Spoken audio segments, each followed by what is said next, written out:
Whoopi Goldberg gets suspended from The View for 2 weeks. A new study from Johns Hopkins finds the lockdowns had no impact on COVID-19 deaths, and the U.S. national debt hits $30 trillion. I'm Ben Shapiro. This is The Ben Shapiro Show.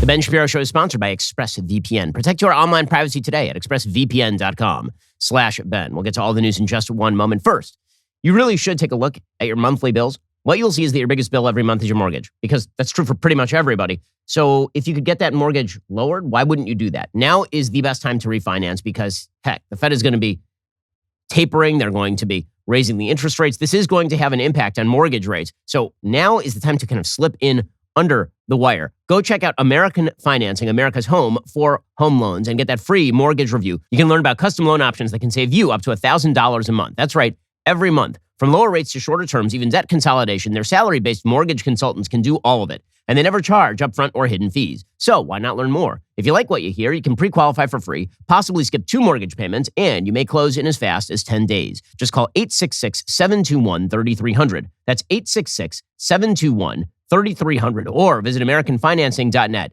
NMLS 182334, NMLSConsumerAccess.org. Go check them out. 866-721-3300. That is 866-721-3300 to get started on that refi. Okay, so Whoopi Goldberg, yesterday, she did her full apology. So you'll remember that 2 days ago, Whoopi Goldberg went on The View and she suggested that the Holocaust was not about race. And this tied into a broader ideology of the left, which suggests that Jews are white people and therefore the Holocaust was actually white people attacking white people, which is a thing she actually said on air. Then she went on Stephen Colbert, where she quasi-apologized and then doubled down and suggested once again that the Holocaust was not about racism because it was white people attacking other white people. She issued a written statement. The written statement came out before the Colbert appearance, but probably was written after she had taped for Colbert already. In any case, she came out on the air yesterday, and then she did her fulsome apology. Here was Whoopi Goldberg apologizing on The View yesterday. I said something that I feel a responsibility for not leaving unexamined because my words upset so many people, which was never my intention. I said that the Holocaust wasn't about race, and it was instead about man's inhumanity to man. But it is indeed about race because Hitler and the Nazis considered Jews to be an inferior race. Now, words matter, and mine are no exception.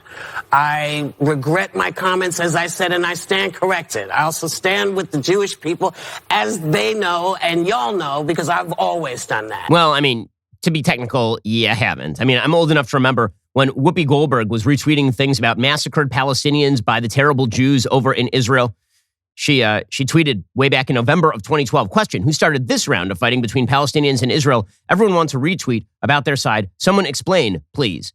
And then she retweeted a comment suggesting that that men, women, and children in Gaza, Palestine, have been getting massacred for the past week. Right? That is what she retweeted. So, yeah, I mean, it's ignorant, and she's been reflective of the left's perspective on Jews and their place in the intersectional pyramid for quite a while here. So no, I don't believe that she has shifted her worldview about the Holocaust. I believe that she was cudgeled into quietude about what she actually thinks. I mean, she basically said that on Colbert. She was like, yeah, I've heard all of your criticism and now I don't want to hear it anymore, so I'll just take your word for it. I'll take your word for it. Okay, fine. So here's the deal. She's now been suspended for a couple of weeks. According to TV Line, she's been suspended for 2 weeks. ABC News President Kim Godwin confirmed the suspension on Tuesday and released a statement saying, effective immediately, I am suspending Whoopi Goldberg for 2 weeks for her wrong and hurtful comments. While Whoopi has apologized, I've asked her to take time to reflect and learn about the impact of her comments. The entire ABC News organization stands in solidarity with our Jewish colleagues, friends, family, and communities. So today's episode of The View aired with 4 co-hosts, Joy Behar, Sunny Hostin, Sarah Haynes, and Tara Setmeyer. So again, combined IQ, that of a kumquat. The uproar began on Monday's episode of the ABC daytime talk show on that conversation over the graphic novel Mouse and a Tennessee school board not using it for 8th graders. And then she had issued an apology on Monday night where she quoted Jonathan Greenblatt of the ADL, and then she went on Colbert and all the rest of it. So apparently some of the other ladies of The View are very upset about all of this. They say that really she shouldn't be suspended for any of this sort of stuff and that they're angry about all of this. But here is the thing. Here's the thing. You set the standard. You said, now in a normal world, I would say that you shouldn't be suspended because I'm basically in favor of people being able to say whatever they want to say. And so long as they aren't calling for violence and so long as they aren't overtly reflecting Nazi tautologies, then I think they should pretty much be able to stay on the air, which is why I've never called for the deplatforming of pretty much anyone, including, by the way, people who I think are absolutely horrifying in every available respect. In fact, even if people are Nazis, I generally think that they shouldn't be taken off places like Twitter or Facebook, because I believe that the best rebuttal to that sort of terrible speech is better speech. And so I normally wouldn't think that Whoopi Goldberg should be removed from air. I mean, they knew what they had when they hired her, and nothing has changed since then. Do they have the right to suspend her? Sure, they have the right to suspend her in the same way they had the right to suspend Roseanne Barr. But here is where the fun comes to play. Okay, so here's the thing. They didn't just suspend Roseanne Barr for making a racist statement about Valerie Jarrett. They fired Roseanne Barr and took the top-rated sitcom off the air. So here is the deal. If you guys are going to play this game, where if somebody is openly identified as anywhere close to a conservative and they say something that is a bad thing, little trademark symbol, if somebody says a bad thing, then they are completely removed from their job, then you don't get to suspend Whoopi Goldberg, you have to fire her. These are the standards and you set them, and you don't get to play by two sets of standards. I know there are a lot of people on the right today who are just out and out defending Whoopi Goldberg. You know, she should keep her job. On a principled level, I agree with you. She should keep her job. But the left does not live on that principled level anymore. And so mutually assured destruction must be achieved here. Because the way that the system currently works is that if you are somebody who is even remotely to the right of Karl Marx, and you say something that the left perceives as bad, they will attempt to deplatform you, they will attempt to destroy your advertisers, and they will demand that you be silenced. And until the left learns that this standard applies to everyone or no one, it should apply to everyone. Until the left learns that they don't get to play this game where Whoopi Goldberg goes off the air for 2 weeks, but if you're a conservative and you say something similar, then they knock you off air forever, then Whoopi Goldberg should be knocked off air forever. Them's the rules. You made them, and now you get to live with them. The double standard is significantly worse. The double standard is significantly worse than holding them to their own standard here. The reason being, if one side applies the rules and one side does not apply the rules, there really are no rules. There is just a cudgel. And that's what the left has been using. I'll take an example. So Ilya Shapiro, right, who said something super not racist on Twitter about Joe Biden's Supreme Court pick. He is now under investigation by the administration over at Georgetown Law. You'll recall that what the crime was that Ilya Shapiro committed was he posted on January 26th, following Joe Biden's pledge to put a black woman on the Supreme Court. What he tweeted was, quote, objectively, best pick for Biden is Sri Srinivasan, who is solid, progressive, and very smart. Even has identity politics benefit of being first Asian, Indian American. But alas, doesn't fit into latest intersectional hierarchy, so we'll get lesser black woman. Thank heaven for small favors? Question mark. Okay, so what he meant by that is we will get a person who is lesser, not because they are black, but we will get a black woman who is of lesser caliber than this other judge that Ilya Shapiro was citing as quite brilliant and far to the left. Okay, they took this as he's a racist because he thinks that any black woman, and because of her blackness, is lesser than this other judge, Sri Srinivasan. Okay, well, that's really a misread, and it's an obvious misread. It doesn't matter. Georgetown suspended him pending investigation, and they might fire him. Not a 2-week suspension. They might just fire him. In fact, they held a full-scale grievance session with the students on Monday. According to National Review, the aggressive cancellation campaign against Ilya Shapiro continues. On Monday, Georgetown Law Dean William Traynor announced that Shapiro would be put on administrative leave from his new post at the law school's Center for the Constitution, pending an investigation into a series of tweets that Shapiro posted on January 26th, criticizing the use of racial preferences in Supreme Court nominations. Now, number one, what investigation is necessary? The tweets are public. You can read them, and then you can have an opinion. Like, would you get the FBI on this exactly? It's not about that. It's about telling the students that we have entered an investigation so that you can dump him. Student activists were unsatisfied. On the heels of a Georgetown Black Law Student Association petition calling for Shapiro's termination, a message went out last night announcing that a coalition of Georgetown law students will gather for a sit-in, calling for the immediate termination of Ilya Shapiro and for the administration to address BLSA demands. According to this columnist for National Review, Nate Hochman, reporting, when I showed up at the Georgetown University Law Center library this morning to report on the sit-in, I was denied access by school security. But I caught the second half of a live stream of the event, broadcast via BLSA's Instagram page.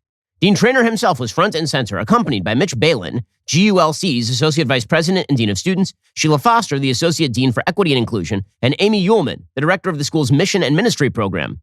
A chastened-looking trainer spent more than an hour answering questions from what appeared to be the BLSA leadership team in a closed auditorium. The dean, striking an apologetic tone, echoed the language of the activists in the crowd, assuring the assembled student he was appalled by the painful nature of Shapiro's tweets and promised to listen, learn, and ultimately do better. But he also seems to be attempting to appease the students without committing to any definitive disciplinary action for Shapiro. Since we're a private institution, the First Amendment doesn't apply to us, he said. It's not the First Amendment that's the university's guideline. On the other hand, the university does have a free speech and expression policy which binds us. The crowd was skeptical, directly criticizing Trainor's messaging as dishonest and pushing for more aggressive action against Shapiro. One student floated the idea of defunding the entire Center for the Constitution if Shapiro were allowed to remain. You can do as much diversity training as you want with the staff, the student continued, but I feel like the center has a certain ideology, so I really want you to defend why we need it. Beyond free speech and beyond diversity of opinion. I want us to think critically about why we still need it. Trainor said he thinks the center is important, but quickly added that he wanted to, quote, draw a line between conservatism and things that are racist. At another juncture, a student demanded that the dean cover for the classes that the activists had missed as a result of the sit-in, suggesting that the move be part of a reparations package for Black students. She followed up by insisting that students be given a designated place on campus to cry. Is there an office they can go to? I just don't know what it would look like, but if they want to cry, if they need to break down, where can they go? Because we're at a point where students are coming out of class to go to the bathroom to cry. And this is not in the future, she added. This is today. Dean Balin said, it is really, really hard to walk out of a class or meeting in tears, and you should always have a place on campus where you can go. And if you're finding that you're not getting the person that you want to talk to or not getting the space you need, reach out to me anytime, and we will find you a space. Another student pressed the deans to send out an email attacking BLSA's critics. Something that's important is to remind our classmates that are attacking us. They're only here because our ancestors were sold for them to be here, she said. So if you oppose them, it's because you are in league with slaveholders. And I think it's a very important fact that it is not talked about explicitly enough because we are still being attacked. Trainor maintained a deferential tone. Dean Foster said, what I hear today is you lost our trust as an institution. And we get that. And we take that responsibility and accountability. We have to take accountability. And then there were murmurs of agreement in the audience. And Dean Trainor said, as Dean Foster said, we've lost your trust. We're hoping to get it back, which is why we are sitting here today. Now, the hilarious thing about all of this is that Georgetown Law has professors who have said insane things in the past. I mean, there is a professor who suggested recently that people who voted for Trump should basically be destroyed. Aaron Sibarium at the Free Beacon recently reported that there were professors at the school who overtly called for discrimination against anybody who would work for a Trump-appointed judge, for example. All of this is absurd because this is the way that this works. Right? Aaron Sibarium wrote that there was a professor named Heidi Lee Feldman in 2020 who tweeted that law professors and law school deans should not support applications from our students to clerk for any judge supported by Trump. Quote, to work for such a judge indelibly marks a lawyer as lacking in the character and judgment necessary for the practice of law. The tweets appear to violate Georgetown's non-discrimination policies and Washington, D.C.'s, which prohibit discrimination and harassment based on a political affiliation. Were there any sort of consequences for that? No, of course not. Of course there are no consequences for that because the double standard only applies to one side. That is the way that this works. We'll get to more of this in just one moment because this also applies to Joe Rogan and Spotify. Again, either the standard is that if you make a boo-boo, you go away forever for everyone, which is an unlivable standard. We know it and they know it. Or we continue to play the game where they apply the standard to you, but not to themselves. And that is not a standard. That is just a weapon. We'll get to more on this in just one moment. First, the S&P 500 is experiencing one of its worst starts to the year ever. Last week, market volatility spiked to its highest level since the start of the pandemic. This could be one reason why some Americans are investing more in alternative assets like blue chip art. You're probably thinking, why art? Well, according to Citi, when volatility raged in 2020, blue chip art prices outpaced the other 10 major asset classes. Additionally, Citi found art has a low correlation to stocks. In other words, if the stock market crashes, the prices of high-end paintings might not crash alongside it. Historically, only the ultra-rich could access this investment, right? I mean, you can't afford a Renoir or something. But with a new investing app called Masterworks, you can invest in blue chip art as well. Over 320,000 people have signed up. If you want to add this asset to your portfolio, just log on to masterworks.io/Ben for priority access. That is masterworks.io/Ben. Before deciding to invest, carefully review the important disclosures at masterworks.io/disclaimer. Go check them out today. I have some nice art in my home. But if I could not afford nice art, but I wanted to invest in art, this would be the place to go. Masterworks.io/Ben for priority access, making a market available to people that just wasn't available before. Masterworks.io/Ben for priority access. Okay, so it is important here to mention that the sort of argument that the nationalist conservative crowd has made, and it's somewhat well taken, is the idea that classical liberalism has no sort of systemic ability to reject the double standard that the left is currently applying. So what the left basically says is that if you say a bad thing, you should go away forever unless you're on our side, in which case you should stay forever. Classical liberals defend that, against that, by saying everybody should be allowed to say what they want. But the problem with that is, of course, everybody has standards as to what they think should be inside the Overton window and what should be outside the Overton window. And so what nationalist conservatives say, and I would say traditional conservatives have always said, is that when it comes to private institutions, particularly private institutions that are geared toward the right, classical liberalism is not enough. That either institutions retain a certain orientation toward virtue and decency, or they don't. And once you get rid of those orientations, they are quickly replaced by a bunch of hypocritical leftists who cite classical liberalism in order to promote their own viewpoints, and then immediately turn on classical liberalism the minute it no longer suits them. In other words, classical liberalism can only abide in a situation where everybody agrees to the terms of the debate. If not everybody agrees to the terms of the debate, then classical liberalism just becomes a weapon of a certain side. And that is what has happened here. That's what happened in places like Georgetown Law. That's what's happening with regard to The View. Right? They will say Whoopi Goldberg ought to keep her job because people ought to have freedom of speech. Except not so fast, you, Ilya Shapiro. Not so fast, you, Joe Rogan. Doesn't apply to you. Okay, if classical liberalism is not agreed to by all sides, it is not good enough. And you can see the slide at Georgetown Law in particular from one of these perspectives to another, to a third, right? This is the point. It's a good, well-taken point by Matthew Schmitz, senior editor at First Things Magazine, which is a sort of Catholic conservative publication. He points out in 1950, the president of Georgetown denounced the, quote, sacred fetish of academic freedom, saying that instead, you actually have to focus in on true concepts. The dean of Georgetown at that point said the sacred fetish of academic freedom, this is the soft underbelly of our American way of life. And the sooner it is armor-plated by some sensible limitations, the sooner will the future of this nation be secured from fatal consequences. Two test questions which imply limitation come to mind at once when the matter of academic freedom is discussed. The first is the matter being taught true or false? The second, if it is false and presented as such, may one prudently suppose that a good and not evil end will eventuate from its exposition? The true and the good, then, are the natural limitations of freedom. This is not an area for opinion because opinion does not delineate, for by its very nature, it packages the false with the true. In other words, if the left uses classical liberalism in order to get into the gates and then persuades everybody that everybody to the right is garbage and throws them out the front door, has that been a victory for classical liberalism?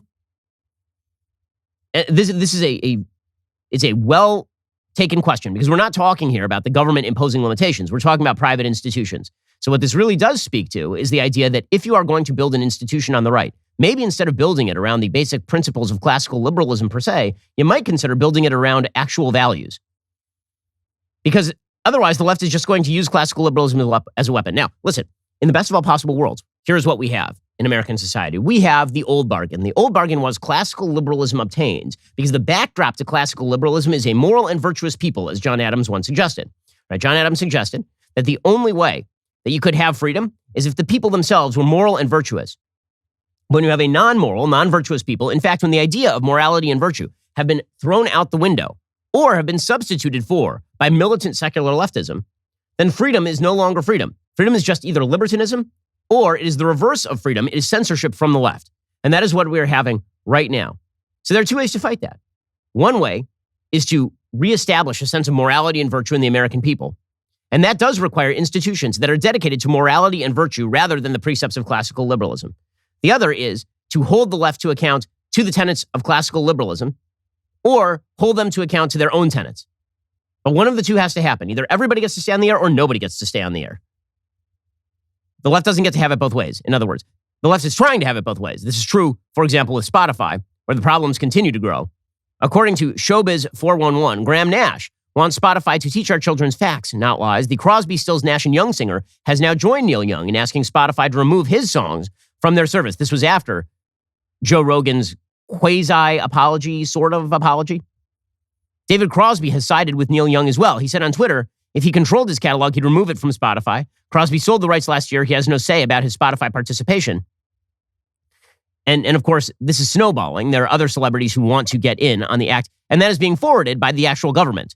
Right now, it actually does turn into a First Amendment issue. If Jen Psaki overtly pressuring Spotify to quash Joe Rogan. Here is Jen Psaki suggesting that COVID disclaimers are not enough. There's quote unquote more that can be done. Our hope is that all major tech platforms and all major news sources, for that matter, be responsible and be vigilant to ensure the American people have access to accurate information on something as significant as COVID-19. That certainly includes Spotify. So this disclaimer, it's a positive step, but we want every platform to continue doing more to call out mis and disinformation while also uplifting accurate information. Ultimately, our view is it's a good step, it's a positive step, but there's more that can be done. There's more that can be done. When the federal government is now actually pressuring companies to violate free speech principles, that is a First Amendment violation. And this is super dangerous, which is why, again, Whoopi should lose her job. Again, let's hold them to their standard. Whoopi should lose her job. She was purveying misinformation. This means she should lose her job. If they're going to, you made this bed, you lie in this bed, should be the rule from the right. You made it, you lie in it, or we go weapons down and we try to reestablish some sense of classical liberalism in the country by agreement. Otherwise, it will be all-out warfare here. All right, in just 1 second, we'll get to the insanity of the race talk of the left. There are a couple stories that pop to mind immediately. We'll get to that in a moment. First, if you want a new podcast to look forward to each week, one that's entertaining, informative, and packed with actionable content, you need to check out The Jordan Harbinger Show. It's a top-shelf podcast named the best of Apple in 2018. Don't just ignore this suggestion like you do some other suggestions about you should listen to this podcast. You're like, I'm not going to. No, actually go check out Jordan's podcast. We are fans here at the Daily Wire. Jordan dives into the minds of fascinating people, from athletes to authors to scientists to mobsters to spies. Jordan Harbinger has an undeniable talent for getting his guests to share never been heard before stories and thought-provoking insights. I mean, he's had on people ranging from like Kobe Bryant to Dan Carlin to Scott Adams and Oliver North. He has this strangely relatable weekly segment, Feedback Friday, where Jordan covers advice on everything from psycho-family situations to relationships to networking as well. It's always interesting. It's always fascinating. You always learn something. You might not always agree with Jordan, but you'll always find something interesting on his podcast. You can't go wrong with adding the Jordan Harbinger Show to your rotation. It's interesting. There's never a dull episode. Search for the Jordan Harbinger Show. That's HARB as in boy, IN as in Nancy, GER on Apple Podcasts, Spotify, or wherever you listen to podcasts. Okay. Meanwhile, I have to say that the White House is suggesting that they are authorities on racism, which is what they are constantly doing. They're authorities on misinformation and racism. The media, also authorities on misinformation and racism. Two less reliable sources on these topics have yet to be found. The media and the White House. They're just garbage at this. The latest example of this is an article from NBC News that came across the transom, and it says, experts say framing affirmative action as anti-Asian bias is dangerous. My favorite thing that the media does, it really is one of my favorite things, is when they have an article framed as experts say. Because you know how they do these experts say articles. What they do is they find someone with a PhD next to their name who they already agree with. And then they say, experts say. Really, do all the experts say? Yeah. Is that what the experts say? Experts in what, precisely? There's no question that affirmative action as currently constituted is biased against Asian Americans. That's what the statistics show. But according to NBC News, to even bring that up is dangerous. Again, this is a free speech issue for the left, because once you start calling things dangerous, you're suggesting it should be censored. That is the goal. This is what they've said about misinformation on COVID-19 with regard to Rogan. This is what they said about Ilya Shapiro, right? All this stuff is quote unquote dangerous. It's very dangerous. And because it's dangerous, it should be silenced. Classical liberalism does not apply to these people. They don't think it applies to them.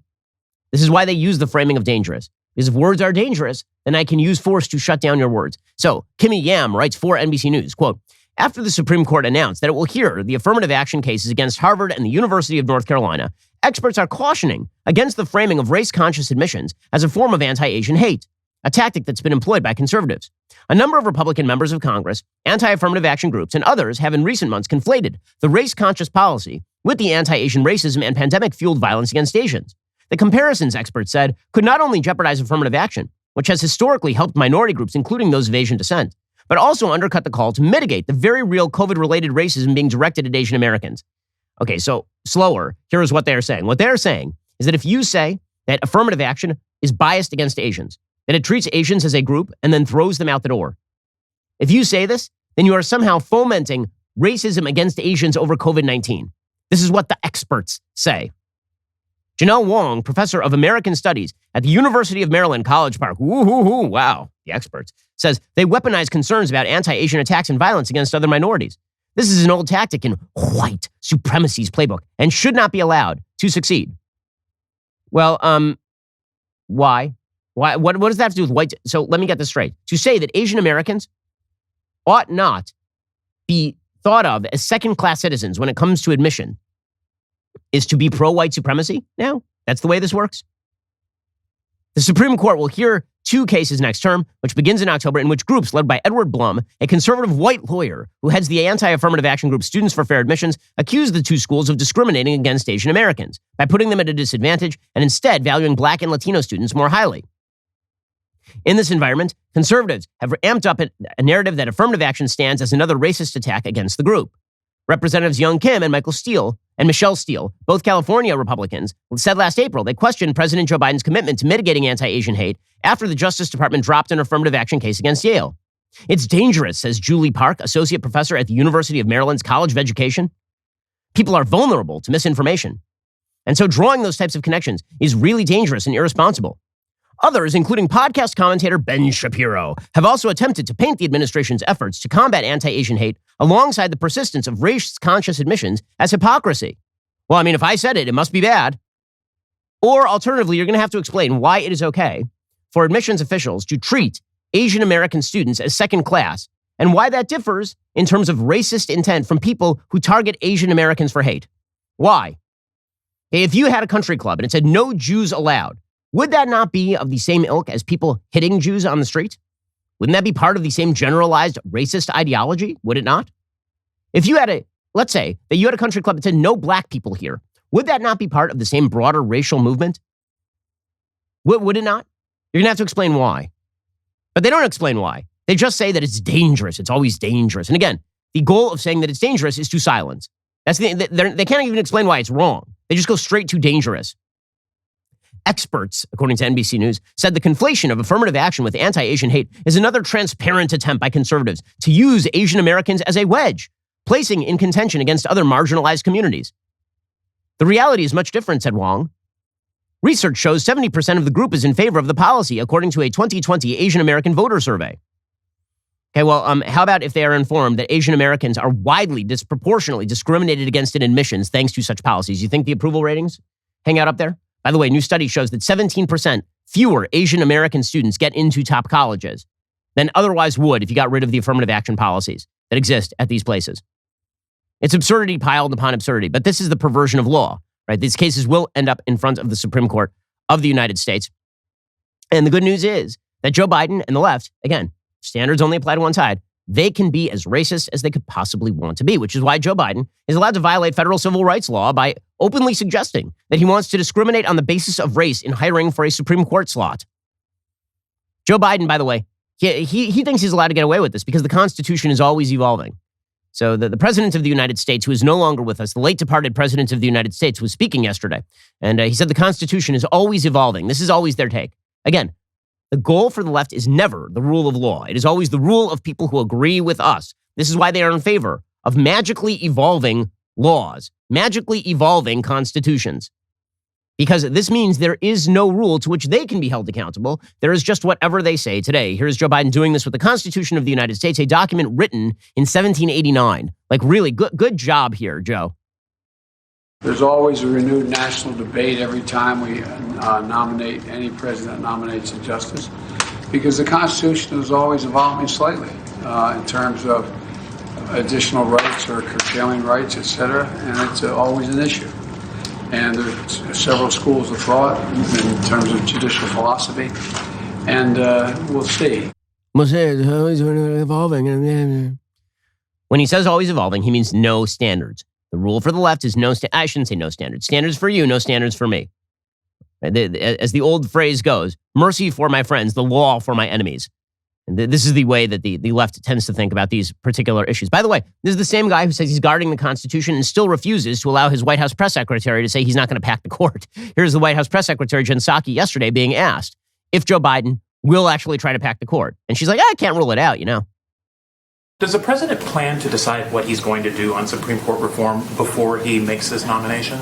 He is reviewing the Supreme Court Commission report. I don't have a prediction of when he will conclude his analysis of that. And I just asked because the report includes suggestions about things like changing the number of people on the court, and you would think he would want to know who, if he's going to increase the size of the court, who he's going to put on first, right? I think, Trevor, his focus right now is on going through a process that takes that values the seriousness of the role he has as president, where he consults, as you saw today, with Democrats and Republicans, and to select and nominate an eminently qualified black woman to serve on the court. That's his focus right now. His focus is violating the prescriptions of the Equal Protection Clause of the Constitution, which is apparently constantly evolving, and also he might pack the Supreme Court. No rules forever, except for my enemies. Again, except for my enemies. This happens to be true with regard to COVID as well. We'll get to that in just one moment. First, let's talk about your sleep quality. So you've been hearing me talk about my Helix sleep mattress for quite a while, but here's the thing. I don't just sleep on my Helix sleep mattress. I sleep on my Allform couch because Helix has gone beyond the bedroom and started making sofas. They just launched a new company. It's called Allform. They're making premium customizable sofas and chairs shipped directly to your door. What makes an Allform sofa really cool? Well, for starters, it's the easiest way you can customize a sofa using premium materials at a fraction of the cost of traditional stores. You can pick your fabric. It is spill, stain, scratch resistant. The sofa color, the color of the legs, sofa size and shape. Make sure it is perfect for you and your home. They've got armchairs and love seats all the way up to an 8-seat sectional, so there's something for everyone. You can always start small and buy more seats later on if you want your Allform sofa to grow and change with you when you move. Allform sofas are also delivered directly to your door. In the past, if you wanted to order a sofa, you need to hire someone to come and assemble it in your home or break your back trying to put it together.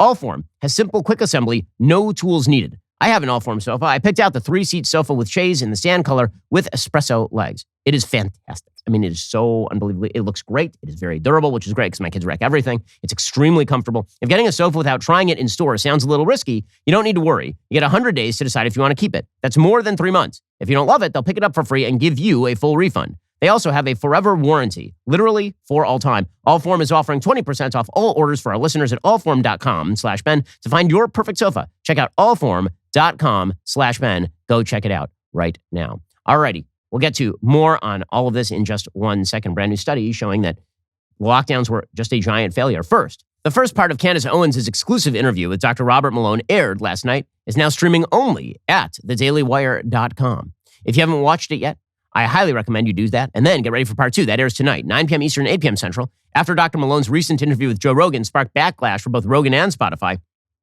Candace is digging in to make sure the voices on all sides of the vax issue are heard. Take a look. In order to evaluate any vaccine, you want to hear both sides of an argument. All media and information that we are currently encountering is manipulated. I want to jump in and talk about when your interview with Joe Rogan started going viral. Not only was Google triggered, a whole range of legacy media were triggered. It's an entire ecosystem of illegality and corruption. You should be, and you are appropriately outraged about this. You can judge the value of a society by how it treats its children. Our treatment of our children has been atrocious. This is the red line, right? This is the line. What is it that drives you to keep going toward truth? I've been given the gift that I might be able to make a positive impact. How can I walk away from that? You can watch both parts exclusively at dailywire.com. Remember, part 2 premieres tonight, 9 p.m. Eastern, 8 p.m. Central. If you don't already have a Daily Wire membership, head on over to dailywire.com/subscribe right now. Use code SCIENCE for 25% off. You're not going to want to miss it. You're listening to the largest, fastest growing conservative podcast and radio show in the nation.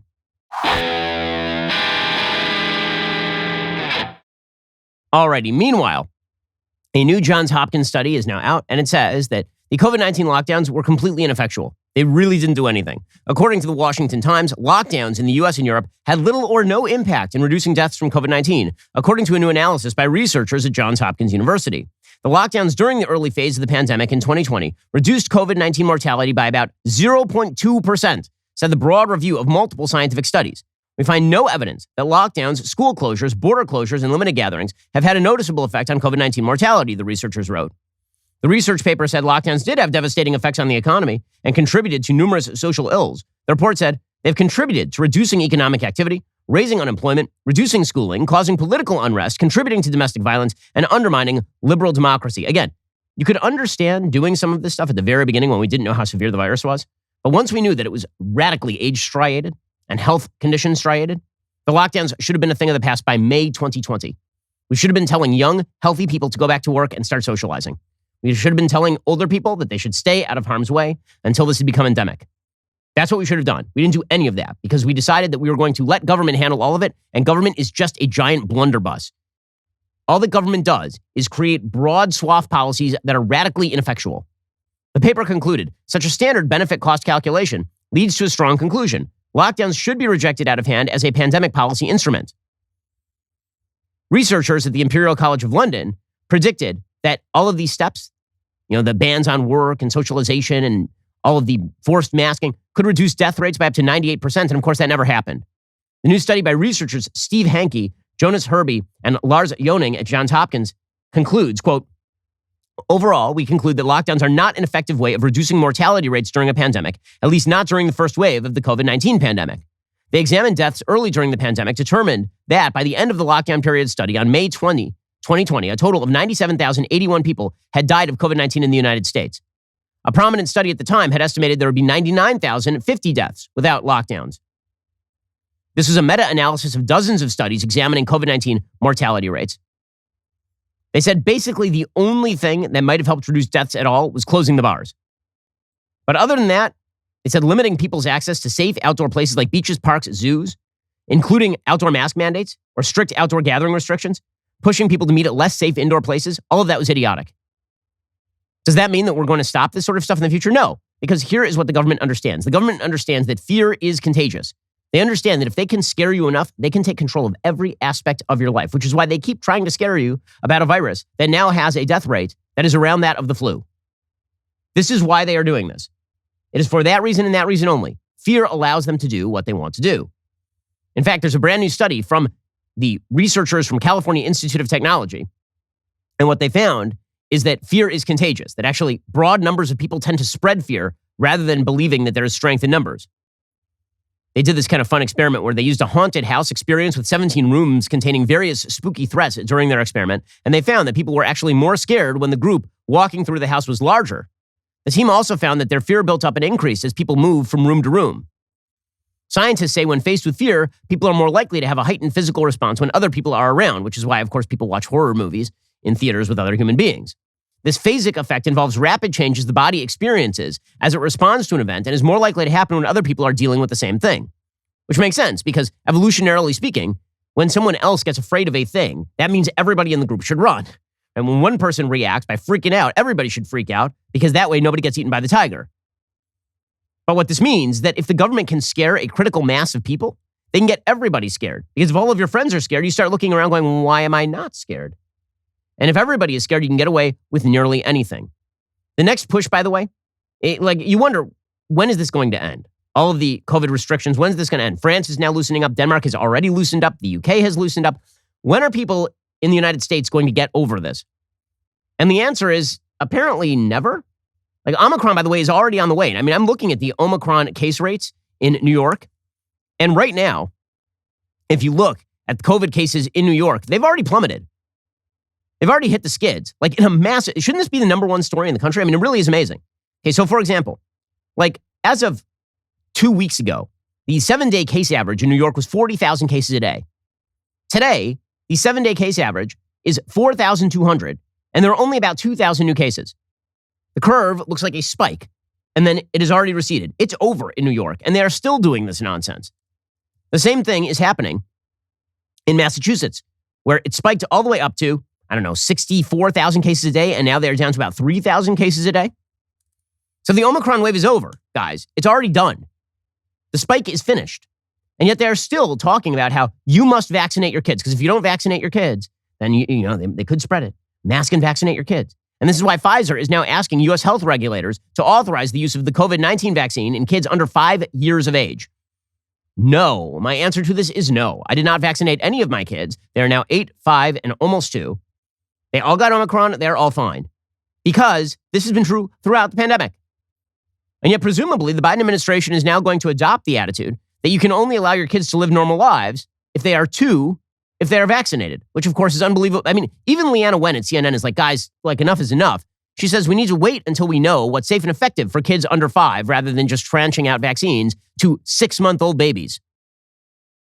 I'm ambivalent right now, John, which is not something that I'd ever thought that I would say about vaccines for under 5-year-olds. I'm the mom of 2 little kids under 5. I can't wait until they are vaccinated, but I would wait until we find that the vaccines are safe and effective. And I'm not sure that we can say that at the moment because we just don't have the data. Now, I definitely understand the urgency that many parents are feeling, and I can also understand the point of view that, hey, if 3 doses are being studied and 2 doses will give you some level of protection and the vaccine is safe, then why not give it? Maybe some parents will make that choice, but I also think that other parents would want to wait until we know that 3 doses will produce the intended effect. Why, look, it's a rational statement from Leanna Wen, because they're beginning to realize that all of this is devastating to the political prospects of Democrats in 2022 because the American people are not up for this. By the way, it is worth noting here that the general effects of pandemic spending are just egregious. America's national debt over the course of the last week, it just hit. The public debt outstanding is now above $30 trillion. $30 trillion. I mean, this is just unthinkable. I mean, that is an unthinkable statistic. Government borrowing accelerated during the COVID-19 pandemic, according to CNN Business, as Washington spent aggressively to cushion the economic blow from the crisis. Again, the economic blow from the crisis was largely driven by, wait for it, government itself. The national debt has surged by about $7 trillion since the end of 2019. It's impossible to know how much debt is too much. Economists remain divided over how big a problem this really is. But the latest debt milestone comes at a delicate time as borrowing costs are expected to rise. Because if you have to spend more money to borrow, how are you going to pay off the short-term debt? Because what we tend to do here in the United States is we borrow more money to pay off the short-term debt. We take out a second credit card on a routine basis. Interest costs alone are projected to surpass $5 trillion over the next 10 years and will amount to nearly half of all federal revenue by 2051, according to the Peter G. Peterson Foundation. Okay, so that means that half of the money we spend in this country as a government will go to interest payments by 2051. It'll be faster than that because we ain't going to stop spending at this clip because there are only 2 ways to pull out of this. Way number 1 is to get responsible, and the other is to hit the wall. And we are going to hit the wall absolutely without a doubt. And by the way, if you look at the actual total debt of the United States, like the statistics, it is astonishing how much money we have spent. It is absolutely crazy how we have added to the debt in this country. I mean, and by the way, if you look at the debt to GDP ratio by country, we're in pretty bad shape. I mean, we are not in good shape. If you look at the debt to GDP ratio right now by country, countries that are fiscally unsustainable, they're on fiscally unsustainable paths, you're looking at countries like Italy, right? 133% of their GDP is owed in the national debt. Or Greece, which is at 174%. But the United States is catching up really, really quickly. In 1994, our debt to GDP ratio was about 63%. We only held about $4.5 trillion in total public debt as of 1994.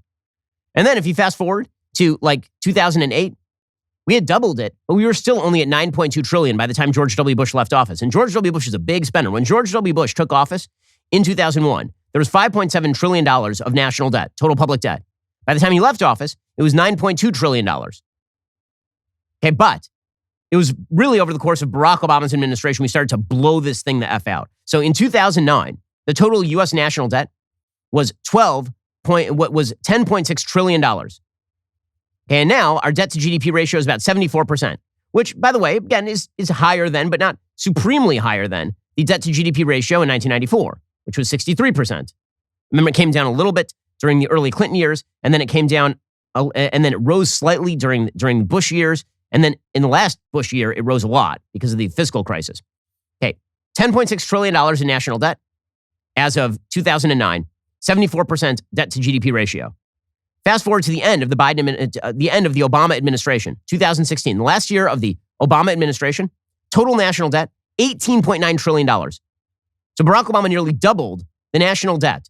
And these are big numbers now. Now you're talking about $19 trillion by the time that Barack Obama left office. And the debt to GDP ratio had risen from 74% to 102%.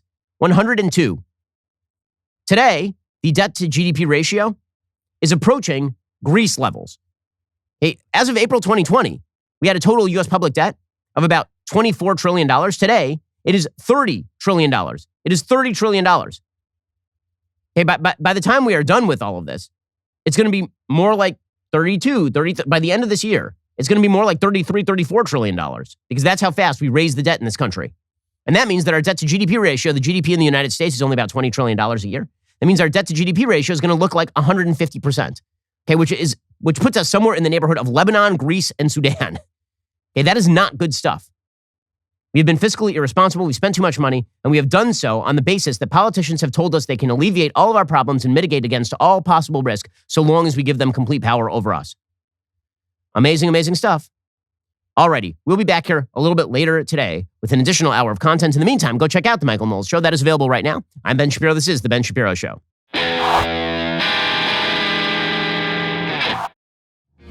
The Ben Shapiro Show is produced by Elliot Feld. Executive producer Jeremy Boring. Our supervising producer is Mathis Glover. And our production manager is Pavel Wydowski. Associate producer Bradford Carrington. Editing is by Adam Sayevitz. Audio is mixed by Mike Coromina. Hair and makeup is by Fabiola Cristina. Production assistant Jessica Crand. The Ben Shapiro Show is a Daily Wire production. Copyright Daily Wire 2022. New studies suggest the usefulness of ivermectin and the uselessness of lockdowns. The DHS refuses to deport a drunk driving illegal who killed a Texas teen, and Georgetown law students demand a space to cry on campus. Check it out on The Michael Knowles Show.